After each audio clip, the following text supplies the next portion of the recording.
नमस्कार. देशभरामध्ये गॅसची कृत्रिम टंचाई निर्माण केली जाते. विशेषतः बीड जिल्ह्यामध्ये मोठ्या प्रमाणात टंचाई असल्याचे अफवा पसरवले जातात. प्रशासन हॉटेलवर घरगुती गॅस वापरत असल्याने कारवाई केली जाते.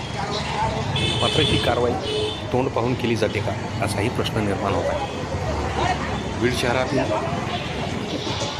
जिजामाता चौक,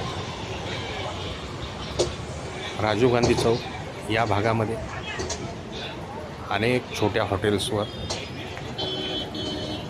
घरगुती गॅसचा वापर केला जातो. हे मात्र प्रशासनाला दिसत नाही. कारवाया करण्याचे केवळ नाटक केले जाते. खरे तर या व्यावसायिकांसाठी व्यावसायिक गॅस सिलेंडर उपलब्ध आहेत, मात्र ते घरगुती गॅस वापरत असल्याने ही टंचाई जाणीवपूर्वक निर्माण केली जाते. आता ह्या हॉटेल गाड्यावर आपण घरगुती गॅस पाहिलेच असते, तर त्याला पर्याय या छोट्या आणि प्रामाणिक व्यावसायिकाला भोगावं लागतं. सिलेंडर नसल्याने आता चूल पेटवली जाते. आणि हा परिसर आहे बीड तहसील कार्यालयासमोर. याच आपल्याकडे घेऊ ना, कार्यालयासमोर हा लोकतंत्राला घेऊ ना.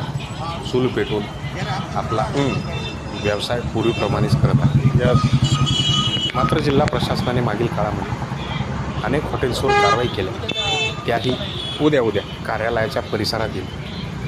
मात्र कार्यालयाच्या बाहेर खुलेआम घरगुती गॅस व्यावसायिक वापरतात.